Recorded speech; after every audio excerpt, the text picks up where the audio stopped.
everybody, Jared Jones. I'm sitting here with a future millionaire real estate investor. Josue Merizalde is with us today. He is a real estate agent. He just purchased his first investment property. So today we're going to talk about how this gentleman added you probably added a substantial portion to his net worth. Yeah. He has the potential for growth from an equity standpoint as property values are rocketing. Upward, inflating like everything else in the world. And we're going to talk about the numbers. We're going to deal with kind of how he did it, and then kind of go from there. So welcome out, Josue. Hey, how's everybody doing? It's exciting. I mean, it's awesome. I honestly, it's kind of surreal, you know? This is kind of stuff that people talk about and then maybe do, years down the line. Me and my wife, we talked about it when we first got married, and here we are. It's kind of crazy. We're just moving all our stuff into the second home, and we're going to rent the first one. Talk to a property manager. Pretty amazing. So let me ask you a few questions now. So how long did you live in your first home before you purchased the next one? A year and 4 months. So not very long. So a little over a year. Do you know if there was any requirements that you had to be there for so long before you purchased the next one? Yeah. So this is pretty big. So here's the advantage of buying a home, living in it, and then moving to the next one, renting out the first one, is that for an investment property, you have to have a big down payment, usually 20% or more. And you also have a higher interest rate because it's higher risk for the bank. But if you move into it yourself, you get a low down payment, you get a low interest rate. And then after 1 year, if you live in it for 1 year, you can move and count 75% of the rent towards the mortgage, and the bank will basically act as though your only payment that you have on your credit is that difference between the rent and the mortgage, if that makes sense. So if I rent it out, say for $1,500, 75% of that is what, like $1,200?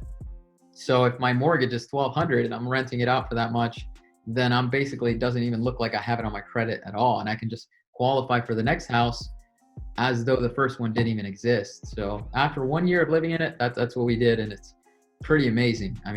It's awesome. We're good. So you virtually got in for around you put 3.5% down. Is that correct for both loans? Well, I was, blessed to serve in the military, and I was able to use VA. Got it.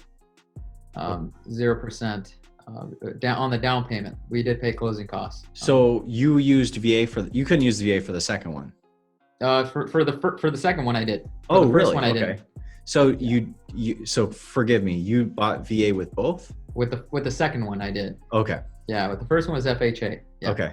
So, why did you go FHA on the first one? I didn't qualify for it at first. I have to serve 6 years in the reserves. Got it. Okay. Yeah. So you used VA. So you actually put nothing into this new primary residence that you've purchased. Yeah. Okay. So essentially what you did is you went from A to B. So like you bought your first home. It was a great starter home. Everybody owns one for the first time out. Yeah. And then it usually represents a place where it's great to start from, but maybe you have ambitions to buy something a little bit bigger or a little bit different area. And so that first home becomes an income property. Is that correct? Yeah, exactly. We bought it and we were just married. So it was just us two. And then we got a noisy little blessing, about 9 months ago. And he's great, but we were wanting to expand our family, and we want to be hospitable. I personally want 4 kids, and we want to be able to have family over too. So we really needed a 3-bedroom, and the one we got is 3-bedroom plus an office. So got it. So you were in the Orlando area. Let me ask you this. What did you purchase your first house for? $154. You paid $154 for the first house. What is it worth now? $175. So it's worth $175. And so you've got $25,000 in equity there. Yeah. And then you probably put $5,000 down on the first house. About that. And then your second home you bought with no money down. What was your purchase price on the second home? $275. You spent a little bit more. Okay. Yeah. So you're moving on up. You're moving on up to the west side. Yeah. And to the west side. So you bought it, everybody spends a little bit more. They feel more comfortable in the second purchase. Yeah. So tell me this, what is your anticipated rent, and what was your starting payment for your house? Yeah. That you're renting out? Yeah. So big question. So basically the answer is $1,400. we're expecting to get $1,400 out of the rent, but there are solar panels on the home. So what we did is we got solar panels, we financed them, and on top of the rent that the renter is going to buy, they're going to rent our solar panels for $75.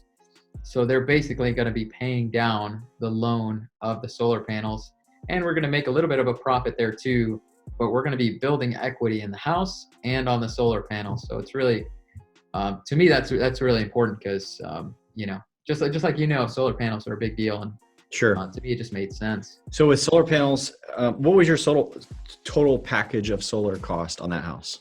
The solar cost? Yeah. What did the initial, it was like 20 grand? It was like 20 grand. Yeah. So you got 20,000 on top of 175, both of which is being paid off by an occupant. Yeah, that's in your exactly. house. Yeah. Okay. Yeah. A lot of people don't know that. They think that the only thing that they factor in for is the cash flow of the house. That's only one way to make money on investment. Is one way is that the difference between all your expenses monthly and the rent monthly is what you make, right? So if you make $100, all you make is $100. That's not the way it is. You actually build equity because every time you pay on the mortgage, your loan Reducing gets lower debt. and lower. That's called equity, right? You're building equity. Plus, on top of that, the asset appreciates in value because it's land, right? So it appreciates, especially in Florida. And that's money three ways, right? The cash flow, the buy down of the loan, equity in that sense, and then the appreciation upwards gives you equity on the upswing, if that makes sense. So three ways: cash flow, appreciation, and the equity you're making on the buy down of the loan. So did you both of your properties that you own are in a more landlocked part of Orlando. So you're in an area where they really can't move down the street and build more houses. It's an urban area, so Yeah. it's obviously there's a lot of subdivisions. Street as you get on the street, there's house, another community, another community, another. So did you take was any of that in consideration? Did you avoid the suburbs with your purchase decision, or did you have any, did you make any decisions based on what you thought the future might hold for the property? Did any of that kind of come into play? Yeah. I mean, yeah, it's a big deal. At first, we didn't think about it in the first house. I mean, we kind of had this, I guess, a romantic view of the area doesn't really matter. It's all about the house. And we didn't really take that into consideration. But on the second one we did, 𝐿𝐴 is growing very big. 𝐿𝐴, for a lot of people that don't know, is right next to Winter Garden. And as Winter Garden grows and gets more expensive, people expand out. And 𝐿𝐴, basically people live in 𝐿𝐴 for a big reason is to get to Winter Garden.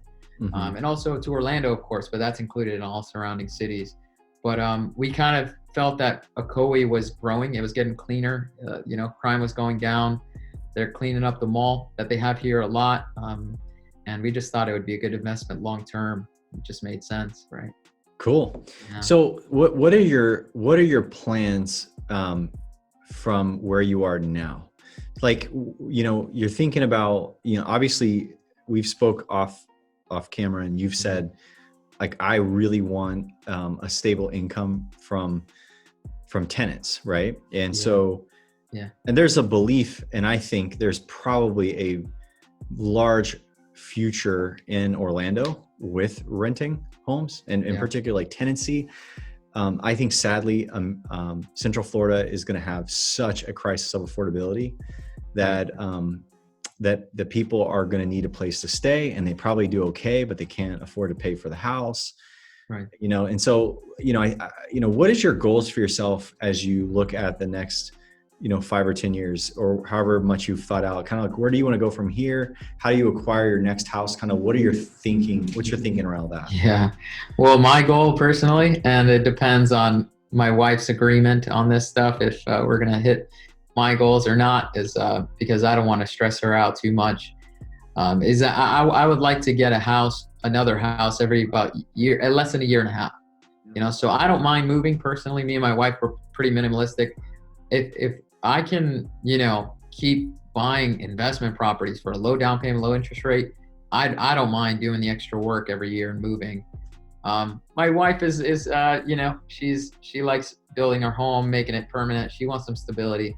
So if that's the case, then I'll just invest the 20%, save up, be frugal, and run the numbers, make sure that we can just buy a separate home and investment property without having to move every year and a half. That way, Interesting. So you might actually, so you're saying the speed of which you acquire houses depends on moving into the next house as an owner occupant versus saving them. And just for those watching, I'm pretty sure there's actually an 85% loan to value for investors. Oh, nice. Nice. By the way. So unless that's changed, I think you can get like a 15% down investment loan. And I think it's like 0.5% higher in interest rate. Wow, that's great. As an example.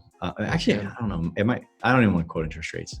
Yeah. So that's interesting, man. Right. So in your, what are you hoping to have? Like, what are you trying to build for yourself from an income standpoint? Because obviously there's a huge value, like decade from now. Right. There's that thing that we find ourselves saying to buyers all the time. Buyers will call in and say, like, I want to find a good deal. And we'll be like, anything you want in this market in 10 years is a good deal. Yeah. At whatever price you pay, practically. Yeah. So 100%. So there's the obvious piece is that there's so much inflation. There's no plan to rein it in from a central banking standpoint. Right. Assets that are hard assets are going to go up like crazy to unconscionable measures, because you probably won't even care to own the cash. So just like the house is a way better option. So like, what's your goals as far as how much you want to have as an income? Have you thought that through? Like, I want to have X amount coming in per month, and how many houses do you think it will take to attain that? Yeah. I mean, so that's the weird thing. And for me, initially, I wanted $4,000 a month on passive income from my rentals.